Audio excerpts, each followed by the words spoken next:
जय गजानन। ओम नमः शिवाय। जय माता दी। प्रिय भक्तों, आज हम आपके लिए लेकर आए हैं एक ऐसी अद्भुत त्रिलोक यात्रा जिसमें एक भक्त की श्रद्धा ने माँ गौरी को प्रसन्न किया। माँ दुर्गा ने उसे अपने दिव्य रूप में दर्शन दिए और अंत में संकट मोचन हनुमान जी ने उसे साक्षात दर्शन देखकर आशीर्वाद दिया। प्रिय भक्तों, यह कथा केवल एक कथा नहीं, यह है एक आस्था की अनुभूति, एक तपस्या की सिद्धि और एक भक्त की त्रिविध भक्ति की महागाथा। प्रिय भक्तों, इस महाकथा को हम 3 भागों में आपके समक्ष प्रस्तुत कर रहे हैं। नंबर 1, गौरी पूजा की कथा और उसका बड़दायक प्रभाव। नंबर 2, दुर्गा यात्रा की पौराणिक कथा, शक्ति की महिमा। नंबर 3, हनुमान जी के दर्शन की अलौकिक लीला और भक्त का मोह। तो आइए आरंभ करते हैं इस भक्ति पूर्ण यात्रा का पहला भाग। प्रिय भक्तों, गौरी माता की पूजा और उसकी विलक्षण महिमा। श्रद्धा और आस्था की इस दिव्य यात्रा में आपका स्वागत है। अब हम आरंभ कर रहे हैं एक ऐसी पौराणिक कथा जो केवल भक्ति का संदेश नहीं देती, बल्कि यह प्रमाणित करती है कि यदि भक्त सच्चे मन से माता का स्मरण करे तो माँ स्वयं अपने भक्तों के कष्ट हरने आ जाती हैं। कथा बहुत पुरानी बात है। हिमालय की तलहटी में स्थित एक गांव में धवल नामक एक युवक रहता था। धवल अत्यंत निर्धन था, किंतु उसका मन अत्यंत निर्मल था। वह प्रतिदिन प्रातःकाल उठकर पास की नदी में स्नान करता और एक छोटी सी कुटिया में माँ गौरी की मिट्टी की मूर्ति के सामने दीप जलाकर उनका पूजन करता। उसका विश्वास था कि माँ गौरी ही सृष्टि की जननी है और वे ही उसकी रक्षक भी। उसके पास पूजा में चढ़ाने को पुष्प भी कभी कभी नहीं होते, पर वह अपने हृदय की भक्ति से माँ को अर्पित करता। गांव वाले उसकी भक्ति पर हंसते, कहते, धवल भूखे पेट रहकर क्या देवी प्रसन्न होती है? देखो ना, तुम्हारी गरीबी तो वैसे हैं। पर धवल मुस्कुरा देता और कहता, माँ मेरी परीक्षा ले रही हैं। जब वो प्रसन्न होंगी तो मुझे भी उनका आशीर्वाद प्राप्त होगा। प्रिय भक्तों, एक दिन एक वृद्ध साधु उसके गांव में आए। उन्होंने धवल को उनकी भक्ति में लीन देखा और बहुत प्रसन्न हुए। उन्होंने कहा, वत्स, माँ गौरी साक्षात आदि शक्ति है। यदि तुम चाहो तो एक विशेष विधि से उनका व्रत करो। यह व्रत श्रावण मास के सोमवार से आरंभ होता है और पूरे 16 सोमवार तक किया जाता है। प्रत्येक सोमवार को प्रातः काल स्नान कर शुद्ध वस्त्र धारण कर माँ गौरी को सफेद पुष्प, अक्षत, चंदन और फल और दूध अर्पित करना चाहिए। माता गौरी की कथा सुनो और उन्हें ओम गौरये नमः मंत्र से पूजन करो। यदि संभव हो तो शाम को दीपदान भी करो। धवल ने उस व्रत को आरंभ किया। वह प्रतिदिन नदी से सफेद कमल खोज कर लाता और यथासंभव फल तथा दूध भी माँ को अर्पित करता। पहले कुछ सप्ताह तक तो सब वैसा ही चलता रहा, पर 9वें सोमवार को धवल ने एक अद्भुत स्वप्न देखा। उसने देखा कि एक तेजस्वी देवी सफेद वस्त्रों में प्रकट हुई। वे अत्यंत शांत और मोहक थी। उन्होंने धवल से कहा, बस मैं तुम्हारी भक्ति से प्रसन्न हूँ, बताओ क्या वर चाहिए? धवल ने साथ में कहा, हे माँ, मुझे धन, यश या वैभव नहीं चाहिए। बस इतना आशीर्वाद दीजिए कि मैं सदैव आपके चरणों में लगा रहूं और मुझे कभी आपकी भक्ति से विचलन ना हो। माँ ने मुस्कुराते हुए क्या कहा, तथास्तु, परंतु तुम्हारे इस निष्काम प्रेम से मैं अति प्रसन्न हूँ, अतः मैं तुम्हें वह भी दूंगी जो तुमने मांगा नहीं। सुबह धवल की आंख खुली तो उसने देखा उस कुटिया में पहले से ही फल, मिठाइयाँ, वस्त्र, दीपक और सुगंधित द्रव्य सजे हुए हैं। गांव के लोग चकित रह गए। वे सब देखने आए और बोले, धवल, यह सब कैसे हुआ? धवल ने मुस्कुराकर कहा, यह मेरी माँ की कृपा है। जो कोई भी निष्काम भाव से भक्ति करता है उसका यही फल मिलता है। माता रानी सब कुछ दे देती है। प्रिय भक्तों, अब आइए भाग 2, दुर्गा यात्रा की महिमा और दिव्य कथा। जैसा कि आप जानते हैं, आज दुर्गा यात्रा भी है, तो आइए श्रवण करते हैं। जहाँ एक ओर गौरी माता की पूजा में आत्मा की शुद्धि है, वहीं दुर्गा माता की यात्रा में शक्ति का अनुभव होता है। आइए अब हम जाने उस अद्भुत दुर्गा यात्रा की कथा, जो केवल एक यात्रा नहीं बल्कि आत्म बल बल और भक्ति की पराकाष्ठा है। पुराणों के अनुसार जब राक्षसों के अत्याचारों से तीनों लोग त्रस्त हो गए थे, तब ब्रह्मा, विष्णु और महेश ने अपनी अपनी शक्तियां एकत्र की और उनसे एक दिव्य देवी प्रकट हुई, माता दुर्गा। यह वही रूप था जिनके 10 हाथों में विभिन्न देवताओं के अस्त्र थे। उनके वाहन सिंह के रूप में था और उनका संकल्प था अधर्म का नाश। देवताओं ने उनका स्वागत किया और प्रार्थना की, हे जगत जननी, हमें आपकी शक्ति की आवश्यकता है। माता ने कहा, जब तक अधर्म रहेगा मैं रहूंगी, जब अन्याय बढ़ेगा मैं युद्ध करूंगी। प्रिय भक्तों, हर साल अश्विन मास में शारदीय नवरात्र प्रारंभ होते हैं। भक्त 9 दिन तक व्रत करते हैं, माता के 9 रूपों की पूजा करते हैं और दशहरे के दिन दुर्गा यात्रा निकाली जाती है।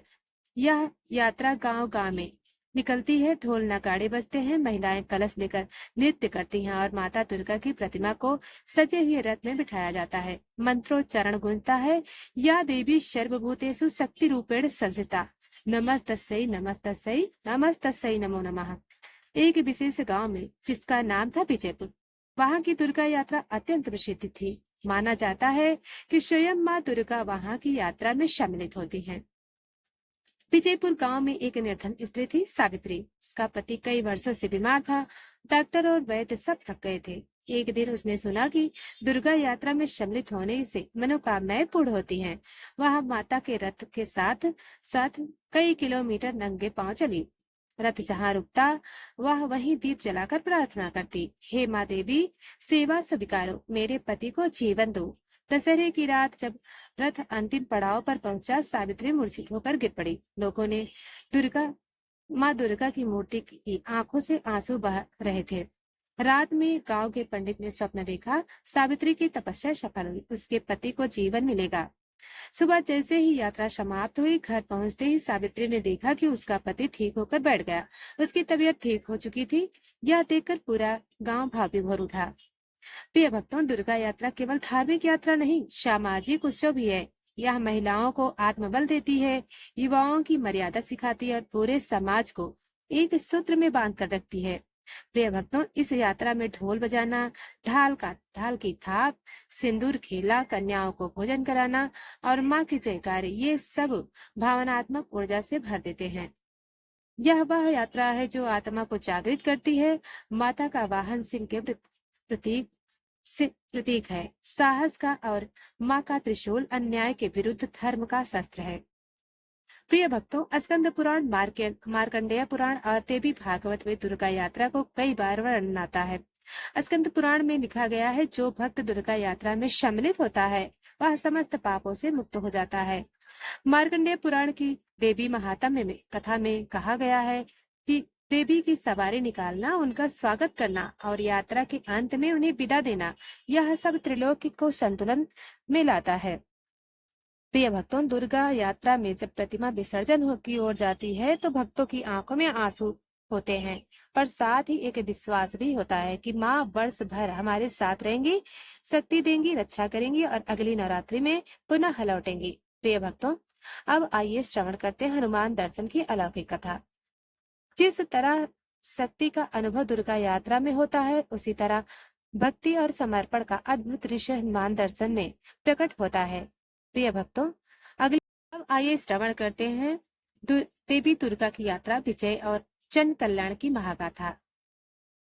जय माँ दुर्गा, जय शक्ति स्वरूपा, जिनकी विजय यात्रा केवल असुरों पर ही नहीं बल्कि हमारे अंतर मन के अज्ञान पर भी होती है। प्रिय भक्तों, जहाँ भाग 1 में हमने माता गौरी की पूजा और उनकी तपस्या को जाना, वहीं अब हम प्रवेश कर रहे हैं एक महायात्रा में, जिसे कहते हैं दुर्गा यात्रा। यह यात्रा है शक्ति की, भक्ति की, न्याय की और समस्त लोगों के कल्याण की। प्राचीन काल में एक दैत्य हुआ करता था, महिषासुर। वह असुरों का राजा था और अपने तप से उसने ब्रह्मा जी से यह वर प्राप्त कर लिया था, हे ब्रह्मदेव, मुझे कोई देवता, गंधर्व, यक्ष या राक्षस न मार सके। ब्रह्मा जी ने वर दे दिया, लेकिन वह भूल गए कि उन्होंने स्त्री का नाम नहीं लिया। वरदान मिलते ही महिषासुर का अभिमान बढ़ गया। वह इंद्रलोक पर चढ़ाई कर देता, स्वर्ग के सिंहासन पर बैठता है और देवताओं को निकालकर बाहर कर देता है। इंद्र, वरुण, अग्नि, यम, वायु, कुबेर सब डर से भाग जाते हैं।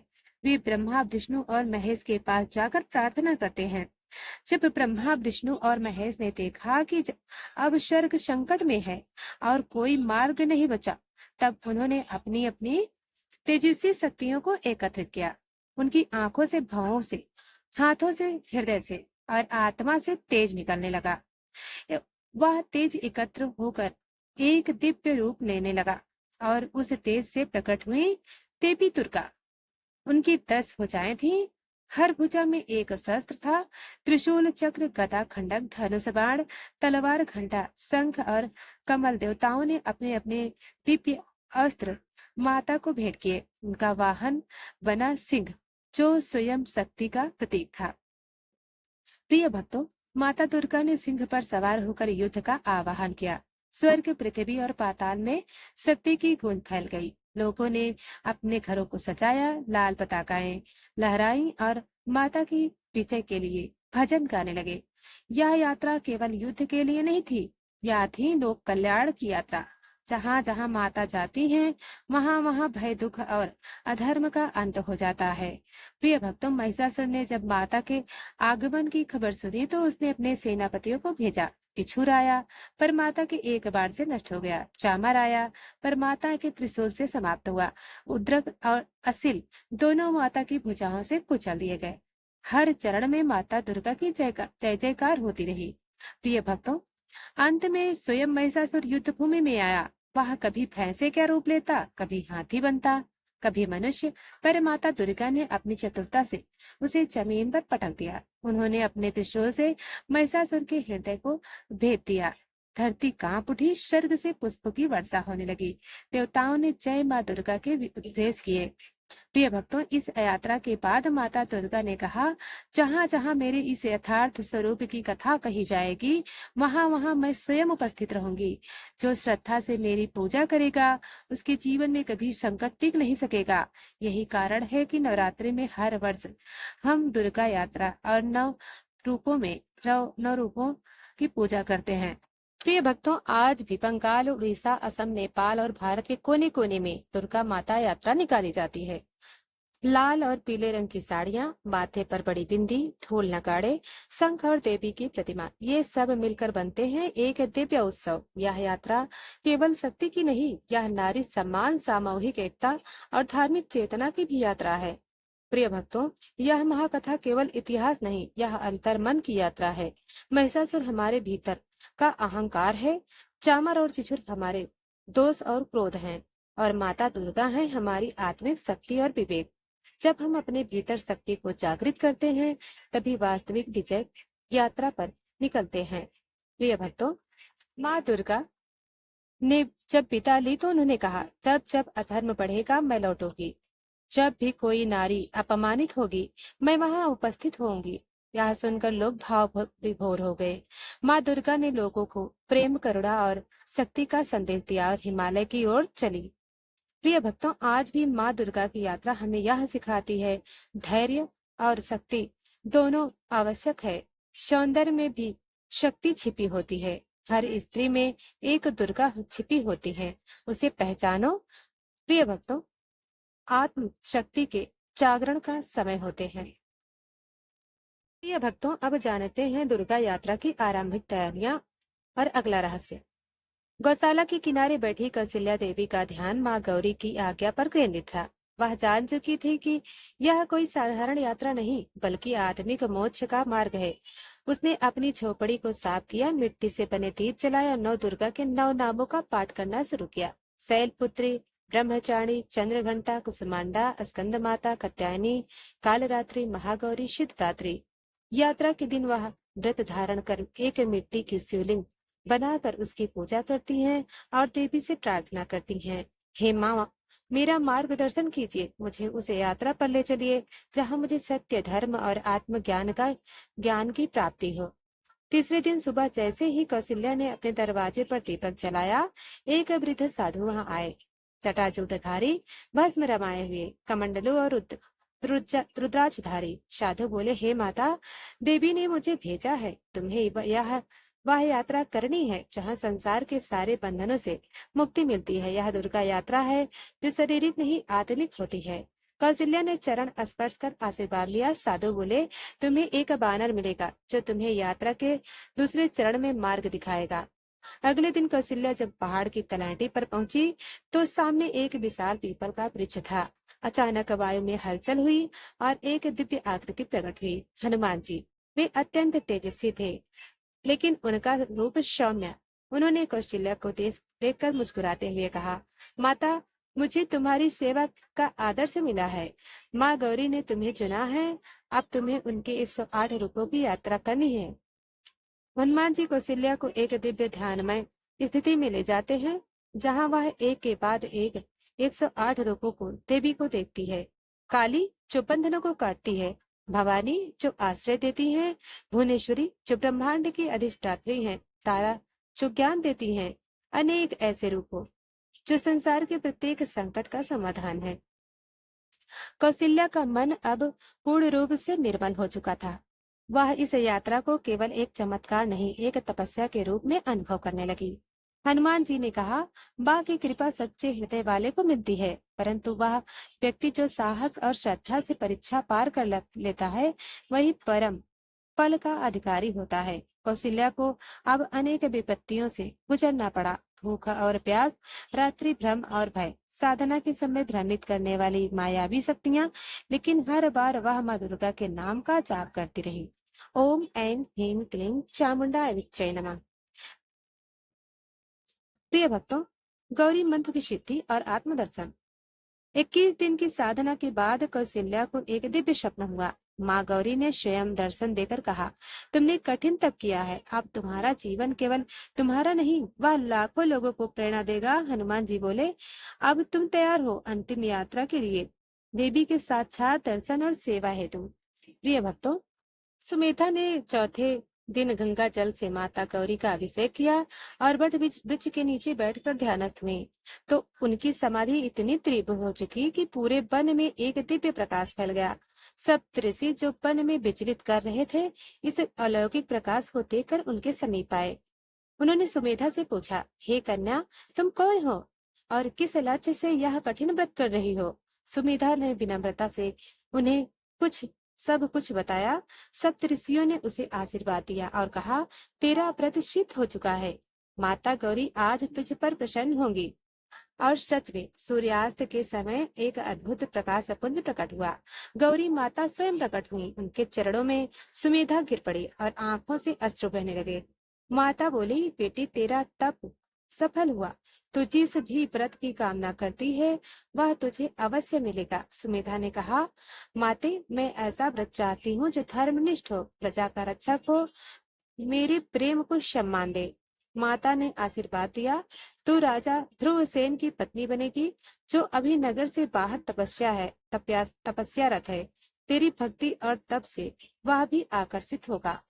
प्रिय भक्तों, माता के प्रस्थान के बाद सुमेधा घर लौटी। अगले दिन नगर में दुर्गा यात्रा निकली, एक विशाल शोभा यात्रा जिसमें गाजे बाजे के साथ माँ दुर्गा की मूर्ति नगर भ्रमण करती है।